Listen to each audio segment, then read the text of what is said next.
Hi, everyone. Welcome to our Bridgeport Kindergarten Night. We are going to get started in just a brief moment, but I will wait just another minute or two to let all of our participants arrive.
Hi, everyone. Welcome. It is after 5, so we're going to go ahead and get started with our Bridgeport Kindergarten Registration Night.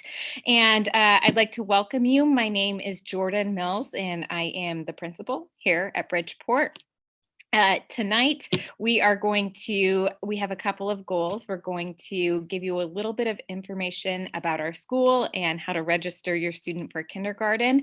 And for the second half of the evening, we are going to talk specifically about our two-way immersion program. So next slide, please.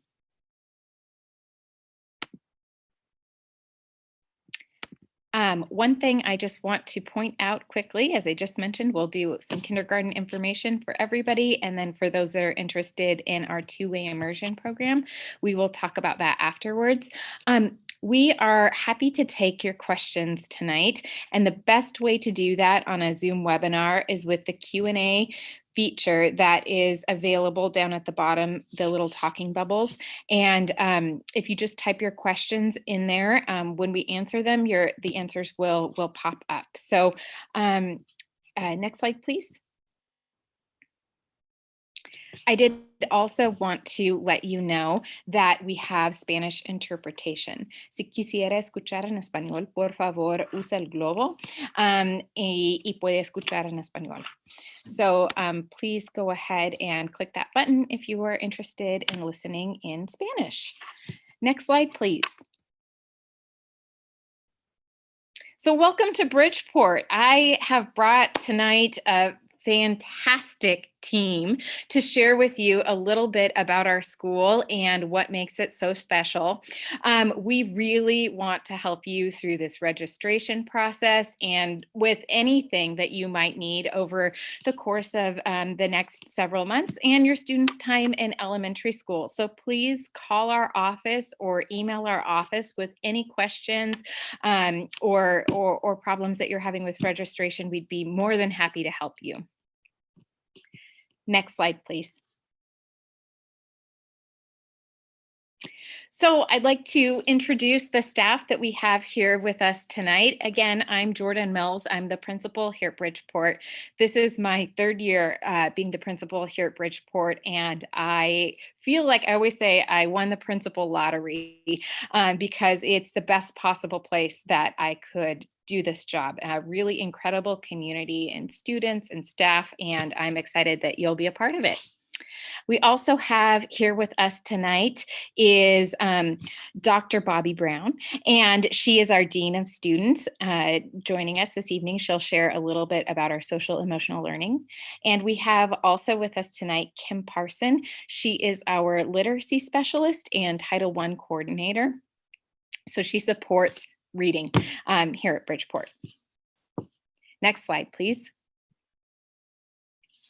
We also have with us Dr. Jordan Carr. He is our counselor and psychologist here at Bridgeport, and he works closely with Vilma Madrigal, who's also here, and she is our family partnership advocate. So kind of like a community liaison who helps our families with resources and connections to our school. She'll tell you a little bit more about what she does when we get there.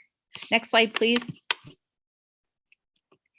We also have our phenomenal office staff, and the Bridgeport office staff actually has an excellent reputation far and wide for being one of the friendliest, most helpful office staffs in town.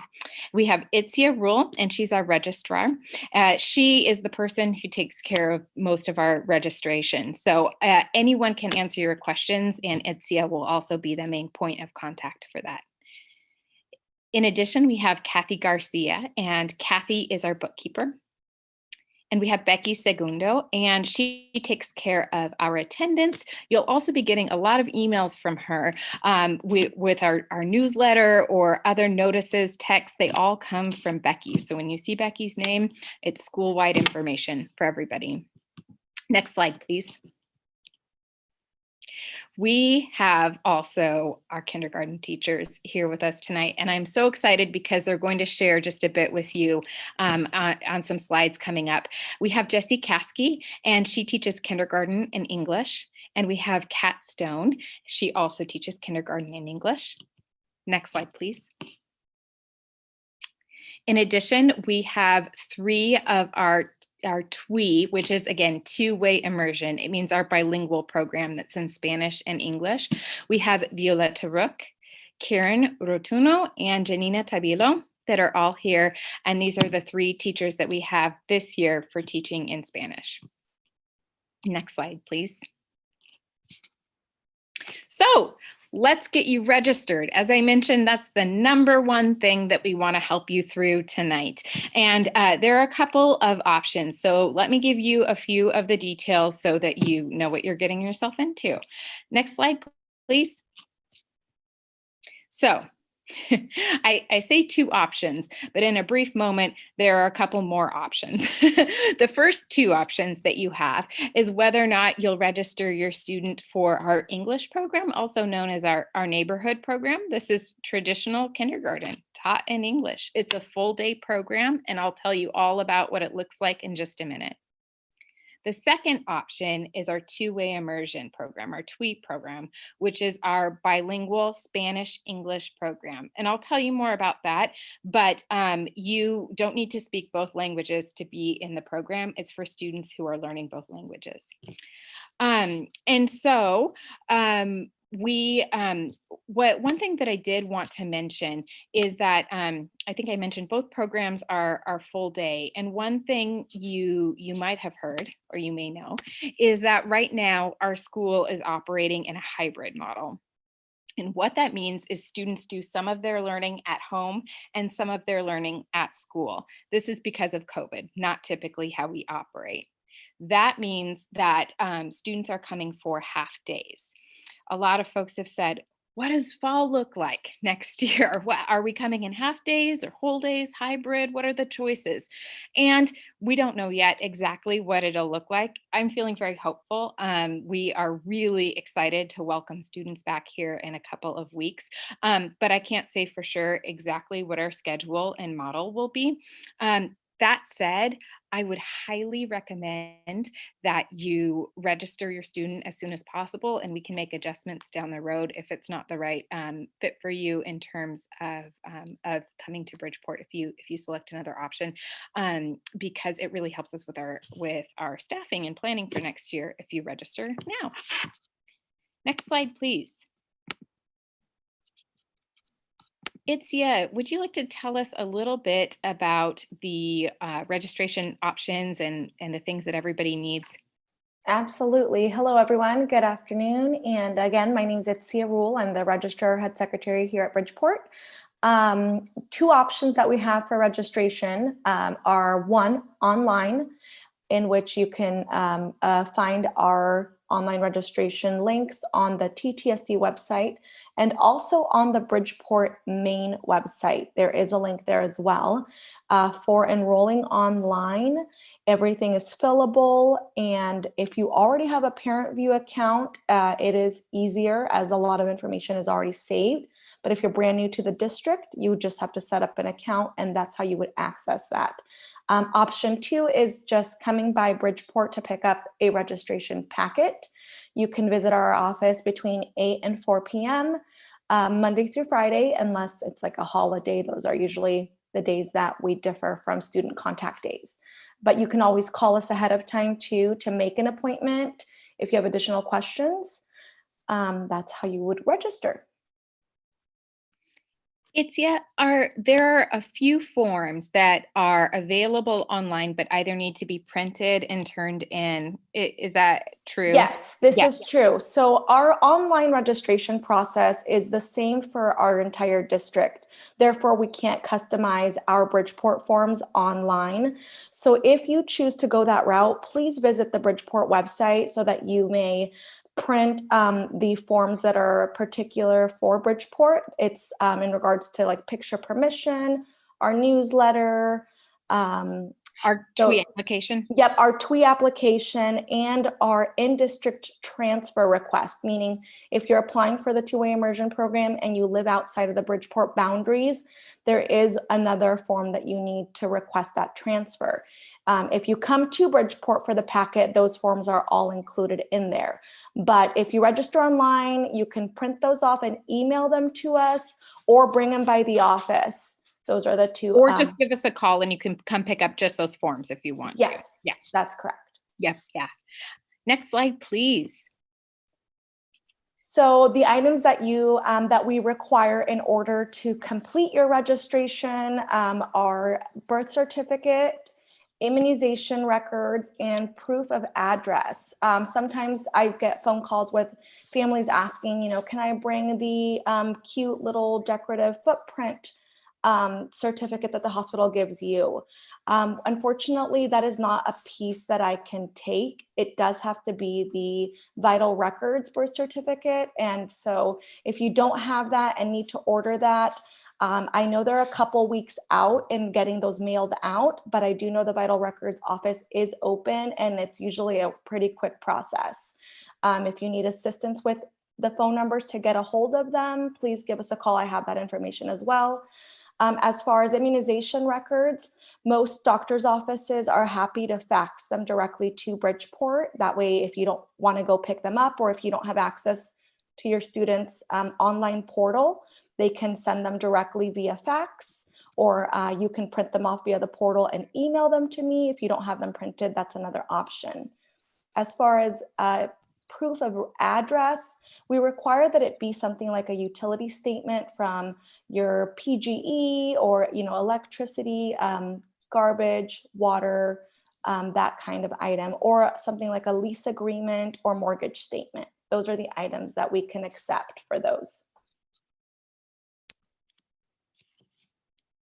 Thank you so much, Itzia. Next slide, please. There's one question over here. Can we bring you a copy of the birth certificate or do we need an original? And I think a copy works just fine. Yes? That's correct. Yes, I can take a copy if you print that out yourself at home, no problem. Yeah, great. Thank you. Let me give you a little information about our calendar, our timeline, as some important dates that are coming up here.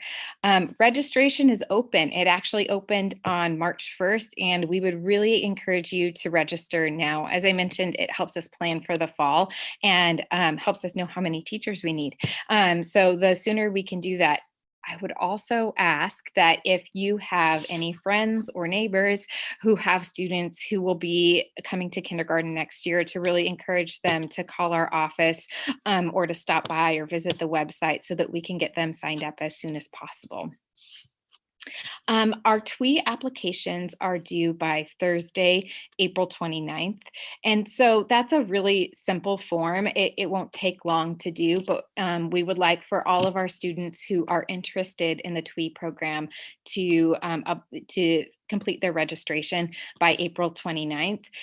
We do this again for staffing reasons, and so we can tell families whether or not they've been selected for the program. And I'll tell you more about that lottery system in just a little bit here. And we also do it because sometimes we do have summer programming, and so we need to get students placed in a class sooner rather than later.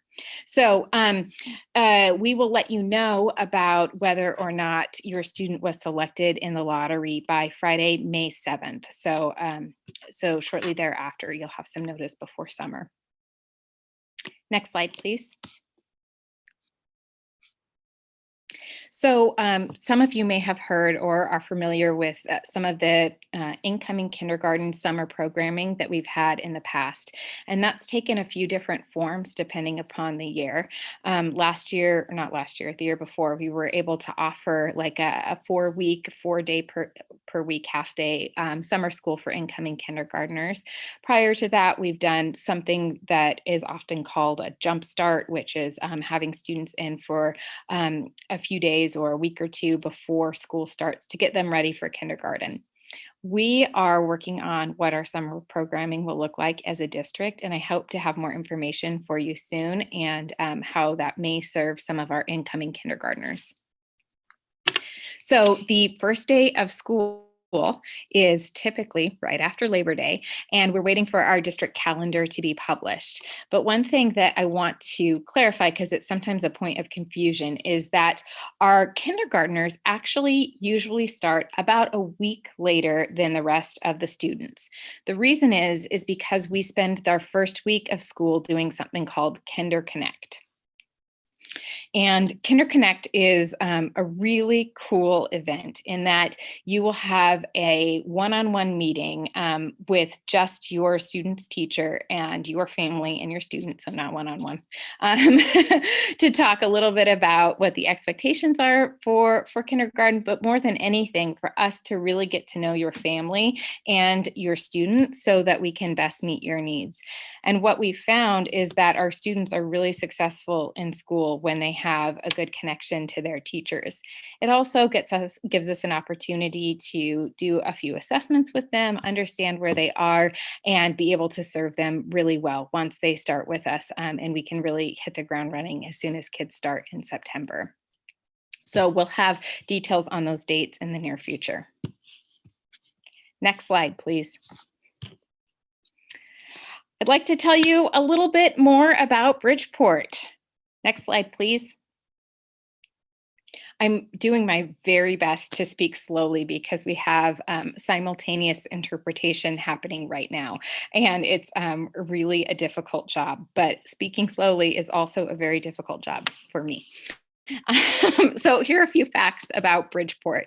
As you know, we're a neighborhood school. We have over 500 students. That has fluctuated up and down in the past years, but between 530, 570 students. We are a Title I school. That means that the income of our families makes us eligible for some federal funding, which is phenomenal because it allows for us to hire a lot of support staff, which can deliver reading interventions for our students and support students and teachers in class. That's where the bulk of that funding goes, is to support staff for that purpose. We typically have 24 classroom teachers, 4 at each grade level. As mentioned, we have a lot of support staff, instructional assistants. We have a very active PTO, and here with us tonight is Beth Dittman, and she is the president of our Bridgeport PTO, and she will share a little bit about our PTO and how you can be involved in that. We also have after-school clubs. We have an active after-school club program here at Bridgeport. Now, this has been a little different under these circumstances, but our PTO has stepped up to offer some free, open to all after school virtual clubs for our students. And I believe my daughter just did a dance lesson this afternoon. So they have been quite a hit. But we are hoping that at some point we'll be able to get our more traditional after school program up and running, which offers a lot of options: art, music, theater, dance, sports, all kinds of things for kids at a very low cost or free as needed. Next slide, please. Okay, so I'm actually going to turn it over now to Bobby to tell us a little bit about our social emotional learning programs here at Bridgeport. Sounds good.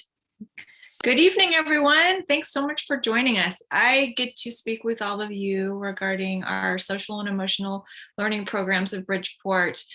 Social and emotional learning is all about building a positive climate and culture at school. It's also a part of how we build community, how we support students in their growth and development.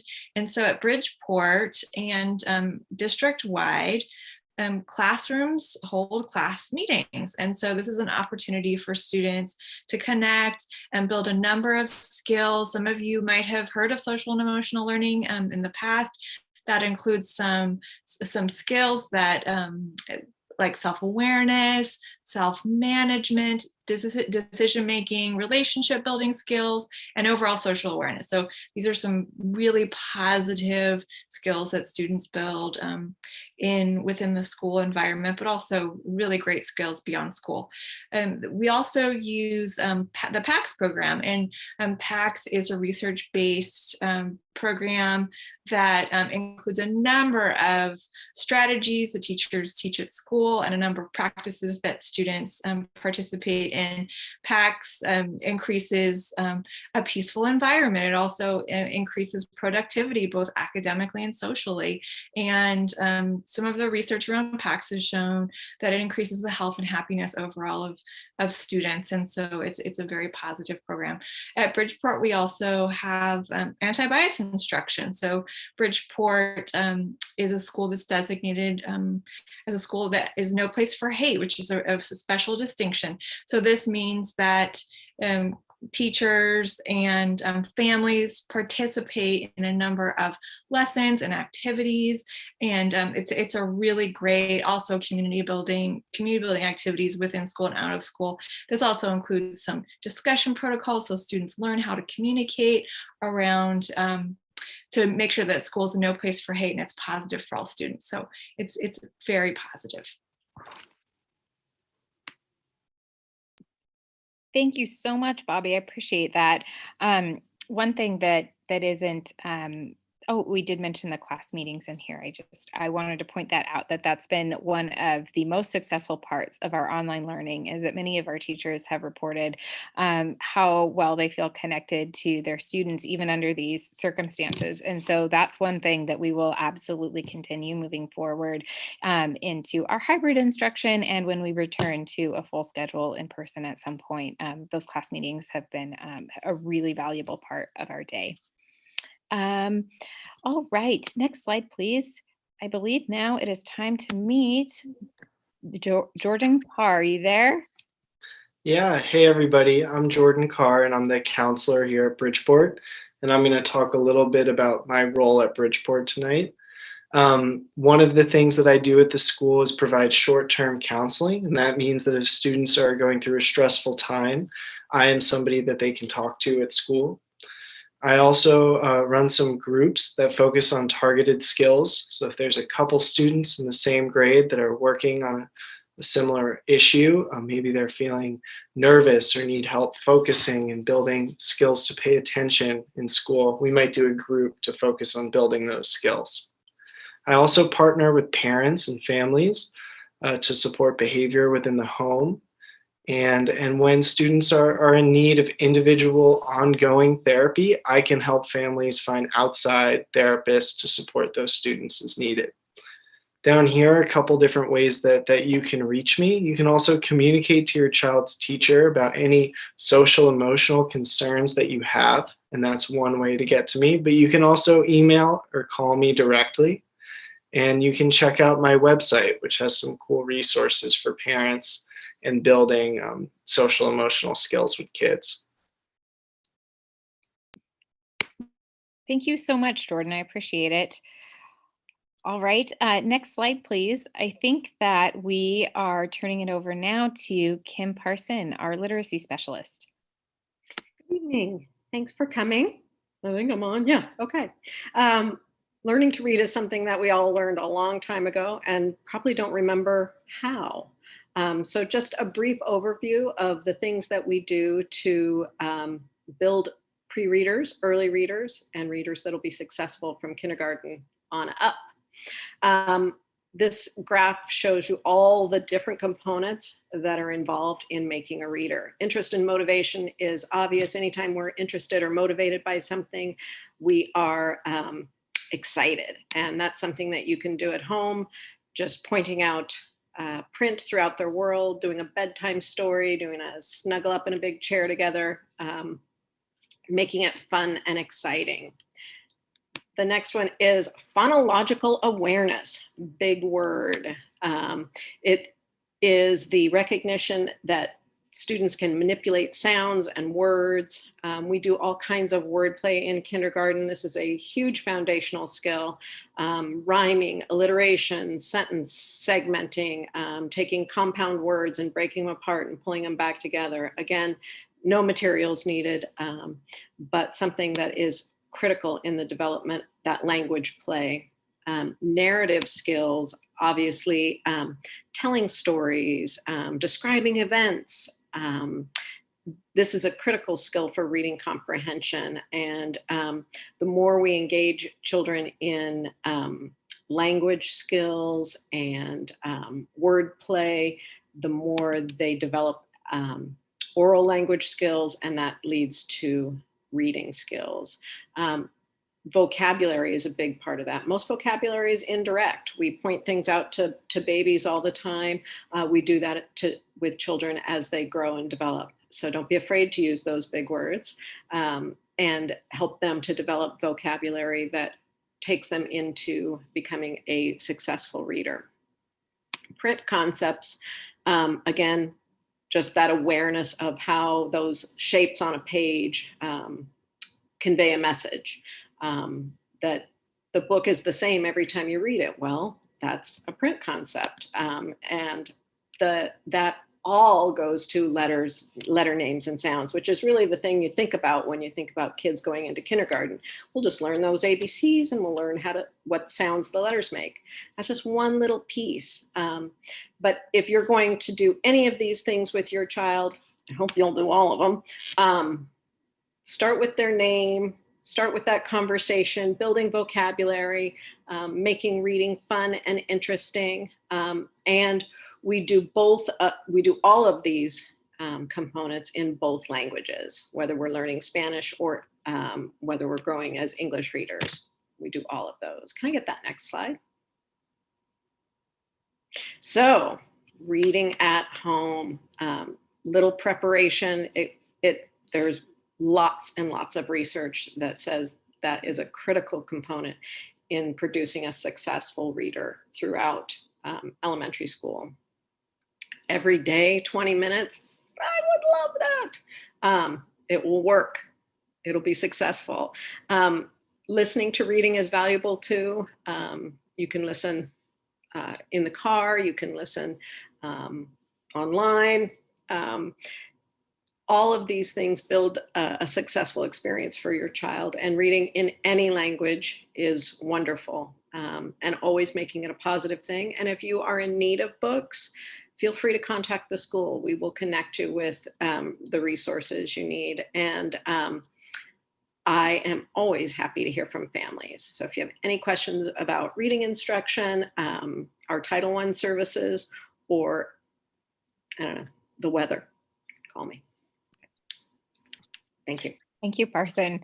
I'm interested in the weather forecast for the rest of the week, so you can fill me in later on everything. Thank you for that. Yeah, thank you. All right, next slide, please. one of the things that some of our families tease me about all the time is how our reader board always talks about reading at home, and how every message that I send home talks about reading at home, and every opportunity I get to talk to the children talks about reading at home, because it is the most important thing that we can do. However, I do want to explain to you a little bit about some of the other things that we also teach in addition to reading. Our daily schedule, as I mentioned before, it's a little unusual right now. We have half days in person and half days online. That's the way that our schedule is this spring. Again, I'm not sure if that same schedule will continue. Typically, we have a full day schedule, and our normal schedule begins at 8:10 in the morning, and students are dismissed at 2:30 during a typical school year. And during that time, we usually have about 90 minutes of reading, about an hour of math.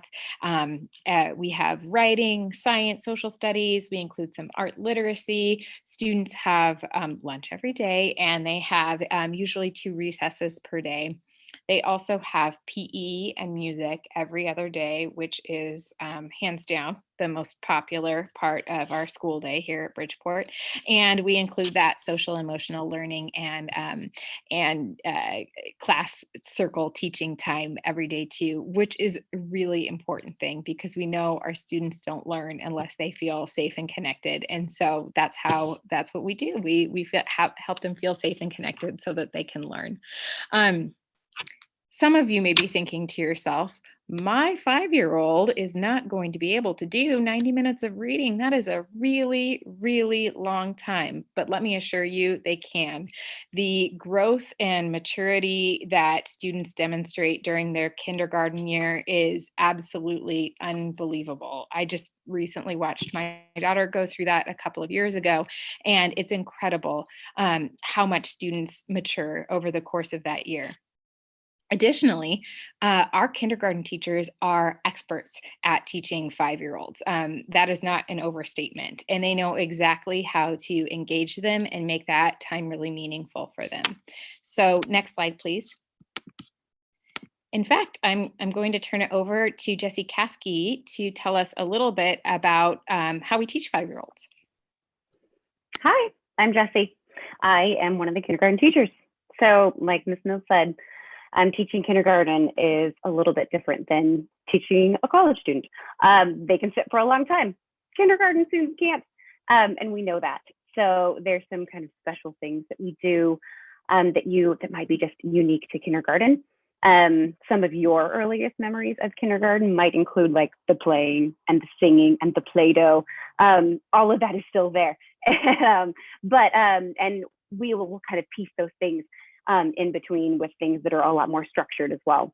So at the very beginning, we're always very explicit about what the expectations are, and we have very concrete routines so the students know what to expect. And that is really helpful for that 5-6-year-old brain. And then we also will intentionally break up our instruction into small, manageable chunks for that developmental age group. So we might only be sitting and doing work for 10 minutes, and then we're getting up and we're moving, and we're doing some kind of game that engages us in whatever concept it is that we're learning. And then we might go back and do something else. So we're constantly moving around the room. You walk into a kindergarten room, and it is buzzing like a beehive. That's intentional. We'll also do lots of small group work so that we can really target the skills that each student needs. And we know that students really thrive with that individualized instruction and all that special care that you can give only in a small group.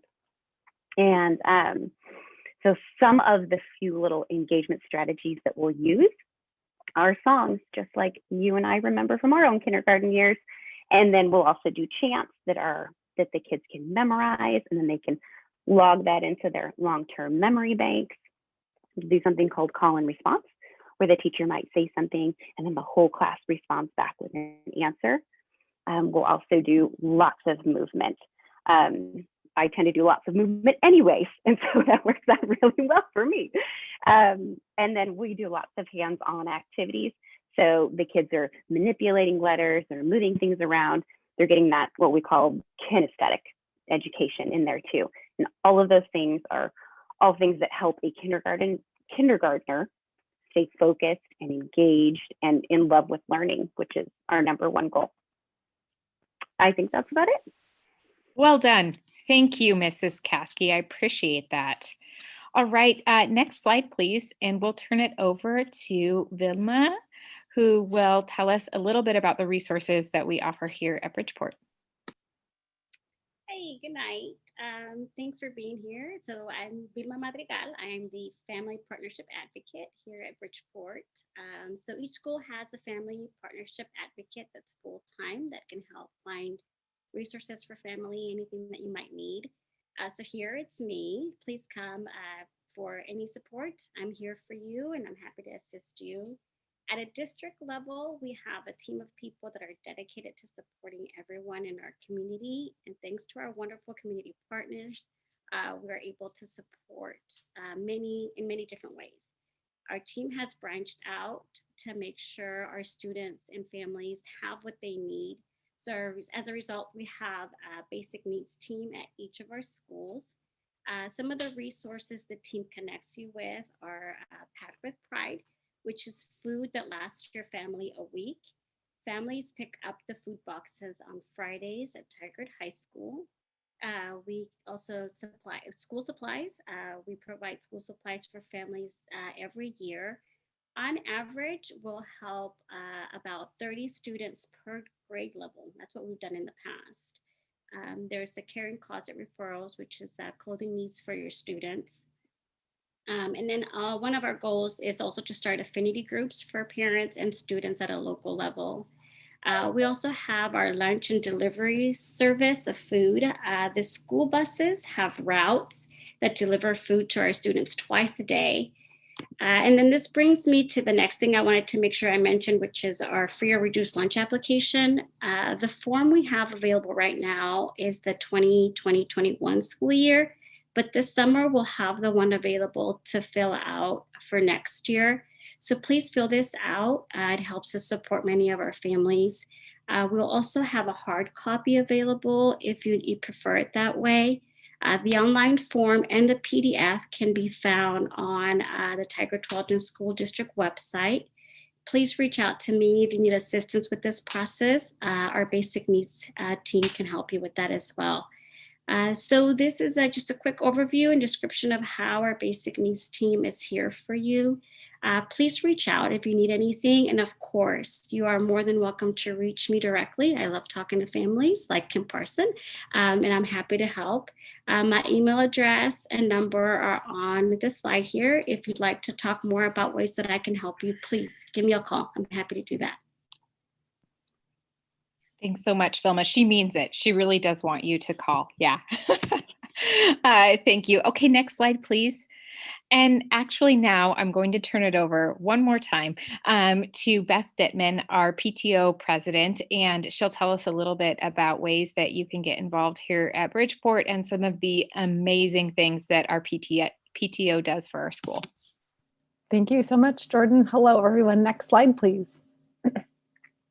We wanted to just take a moment as a PTO to welcome you to our community. Now that you have a kindergartner joining our community, you are part of our community and we're happy to have you. Next slide, please. Some people have a question about what the PTO is, and a lot of times that just even the acronym, it stands for Parent Teacher Organization, and it might conjure a number of different ideas in your head about what you think it is or what you remember it being. And really what we want you to know is, next slide, please, that you are the PTO at our school and the way our organization is run. You may have heard of other organizations structured with different names, a PSO. For example, at our school, we have specifically a PTO, which means that every parent, teacher, and staff member at our school are voting members of our PTO, and we do not have dues in order to be considered an active member. So everyone gets to be a part of our organization, and everyone gets to have a vote and a say of how we use the funds that we raise to support our school. You can join our group most easily by joining our meetings, our General Assembly meetings. And those will happen the third Wednesday of every month at 7 p.m. and we do a translation. Right now, all of our meetings are available via Zoom until we can be back in person. And we offer translation services where we do, unlike tonight's where people who are listening to this presentation in Spanish, we do it in a live back and forth translation. And we also have childcare provided when we're in person. Next slide, please. But really, we are more than just meetings. We're about relationships. We're about connecting families to one another and families to the school. And we're about involvement and really being a part of the enriching environment that is our amazing community already, and supporting the good work that our teachers and administrators do in our school. Next slide, please. So if it helps, you can understand us via our mission statement, which is to enhance, enrich, and support the educational experience of all our students through our volunteer and financial support. Next slide, please. So some of the ways that we provide support, and this is talking specifically the types of programs we do. We support curricular and classroom things. So things such as field trips, or our art literacy program. These are things that help directly support ideas or goals from within the classroom. So academically related ideas. These are things that the PTO helps to fund.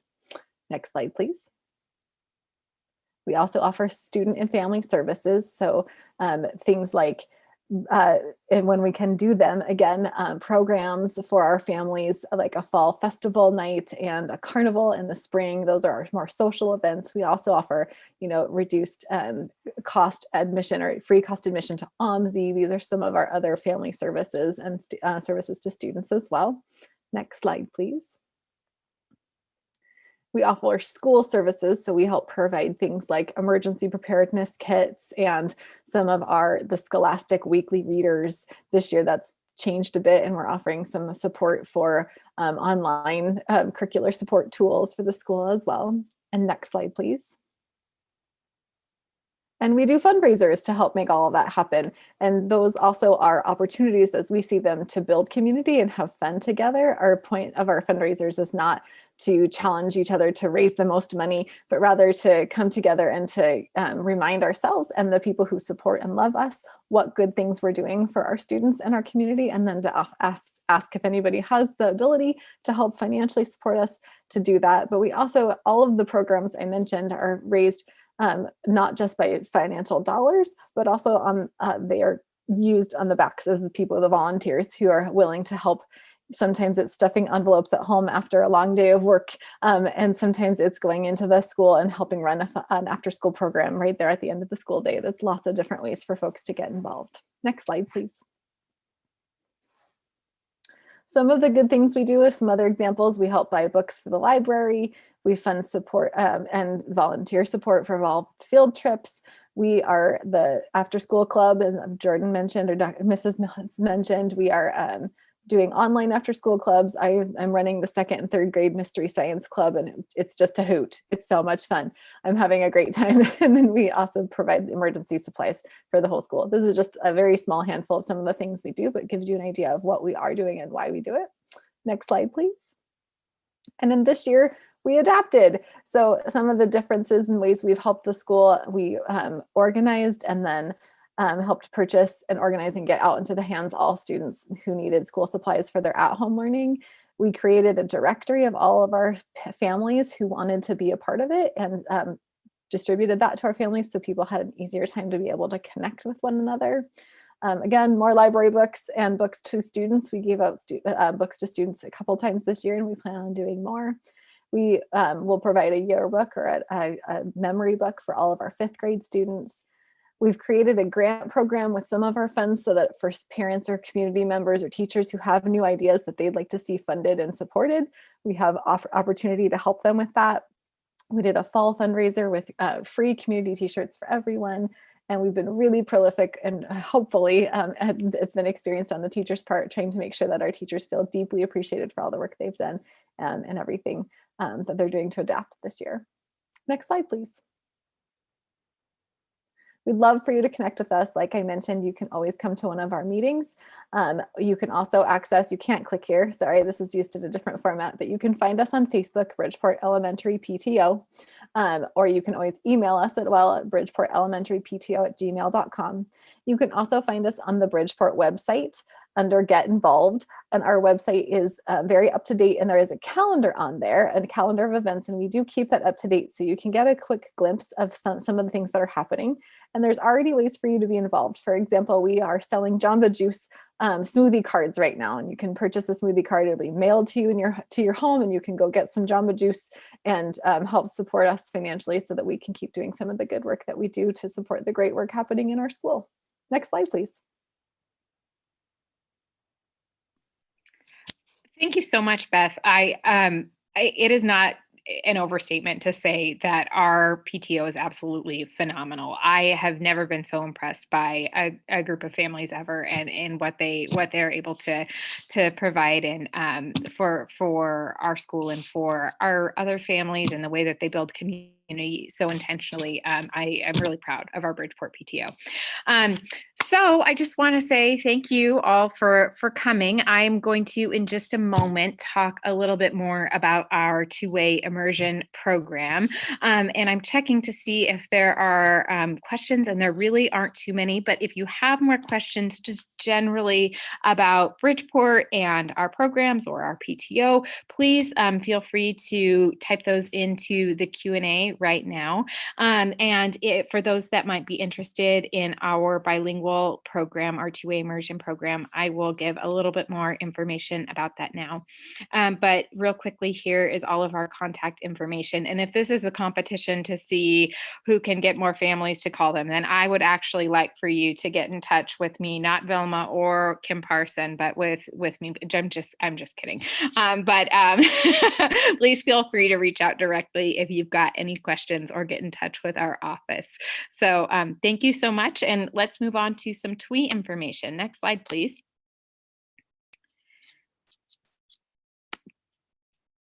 So TWI takes some getting used to. In terms of that term was really funny for us for a while, because we didn't used to use the term TWI, but over the course of time, of course, terms change. And so we are going to talk about that right now. TWI stands for two-way immersion. Next slide, please. And it is a bilingual Spanish-English program, and I'll give you a little information about it right now, just the basics. Next slide, please. So the way our program works, it's something called a 90-10 program. And what that means is that in kindergarten, 90% of the instruction is in Spanish, and about 10% is in English, roughly. The percentage of English instruction slowly increases year by year until at the 4th grade, students are learning about 50-50 English versus Spanish. And then in middle school and high school, students take at least 2 courses in Spanish each year. So some of the questions that come up are, why not have a 50-50 program? Why do you start with so much more Spanish than English in those kindergarten years? And there are both kinds of programs. But the research really supports this method because it allows for us to support students' literacy development really heavily in Spanish. And what we understand is that literacy and vocabulary development are really closely tied together. And so we have had more success with students' language and literacy development using this 90-10 model, and really being able to support students heavily in Spanish in those first few years, which are foundational for reading. That's one of the reasons that we don't allow students to join the two-way immersion program after kindergarten, is because that reading in Spanish that is so critical and it's so foundational to their success moving forward. It's really not in students' best interest to do that. It's also one of the reasons why, and I'll talk about this in a minute, we really do ask you to commit to the two-way immersion program for the length of your time here at Bridgeport and in TTSD, because we are setting students up to be biliterate, and there's a really intentional progression to how we teach those skills, and switching them midway through doesn't show the kind of success that we want to see. So next slide, please. This is a really nice visual, I think, of how we distribute language. And we have actually a really detailed map that shows exactly which content areas and subjects are taught in each language at each grade level, which is well designed in a particular way in order to support language development. As mentioned, it's really critical to have that literacy develop in Spanish. You'll also find that math is in Spanish all the way through all of the grades. And one of the reasons is that math is something that students can transfer in their brains. They understand the concept, they learn the concept, and and then they're able to express it in more than one language. And we found it's very transferable. So that's one of the reasons. Our teachers also are very skilled at making connections between languages and have been doing a lot of work on developing that recently. And we'll talk a little bit about that in a minute here. Next slide, please. So in our classes, we aim for about half of our class to be students who come from homes where English is spoken, primarily or entirely, and about half of our students to come from homes where Spanish is spoken primarily or entirely. The reason is peer modeling is very, very important. Part of the reason that we can have 90% of our day in kindergarten happen in Spanish is because so many of our students are coming from homes where Spanish is their strongest language or a very strong language. And so they're able to model for their peers and work together to learn the language. Next slide, please.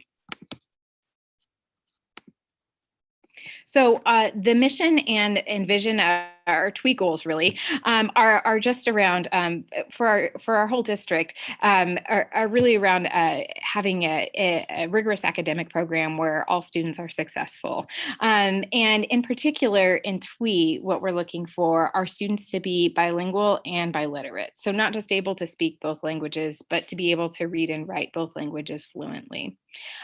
What we have found too is that in particular, our TWI program helps our students who are English learners really be able to perform not only at, but often above their grade level in academic areas in both languages. So an important distinction is that a student won't just learn Spanish all day long. We're not just teaching language all day long. We're teaching content by means of language. So students are learning math and they're learning reading and social studies and science, and also learning that Spanish language at the same time. And that's because our teachers are incredibly skilled in using techniques that teach both, and because students are able to learn it, particularly as they're young and their brains are ready to soak up that language. Another part of our TWI goal is one of our TWI goals is really to develop that cross-cultural understanding. The culture piece is an important part of the program, and that's sharing, not just the language. And then there's something called the Oregon Seal of Biliteracy, and that is something that our students can also work towards once they get to that high school graduation and can demonstrate their proficiency in both languages. So next slide, please. Oh, next slide, please. This just shows a little bit about the Oregon State Seal of Biliteracy. This is not a Tigard-Tualatin thing, but an Oregon thing that is really beneficial for students as they look for next steps after high school. And this visual just shows you how students move from a 90-10 TWI program into that 50-50 by about the fourth grade, and how that starts to happen middle school and high school, and then how students can get the Oregon Seal of Biliteracy after high school prior to moving on to higher education or their next steps. Next slide, please. So this is a sample schedule, which really, honestly, with the exception of the language piece on the side, would look like any kindergartner's day. The only difference is this is kind of showing you what a kindergartner's day would look like in terms of language. You'll notice on there that there's Spanish or English, or in some cases, I wrote social language. The reason is those are unstructured times where students are going to speak whatever they want to speak socially to their friends. Often that's English, and sometimes they will speak Spanish, sometimes they will use a mix of language, and all of that's okay. None of it is harmful or bad. It's all language development, and that's important. So one part of the day that you'll notice is that there is about a half an hour of our day where students do language development. Students who are learning Spanish as a second language get additional Spanish language development during that time. Students who are still developing their English language proficiency skills get additional English language instruction during that time. The only time of our day that's actually in English in kindergarten is that PE and music time. Now, this doesn't mean that our teachers never support in English. However, rather than giving students a direct translation of the different words and ideas that we're teaching, they have a lot of other techniques that are really effective in communicating the language and communicating the message and developing language at the same time. And so actually, I would like to, next slide, please. Turn it over to, next slide, please, to Janina Tabilo, who will tell us a little bit about some of the ways that we teach language. Thank you. Hi, well, I'm Janina, one of the TWI teachers.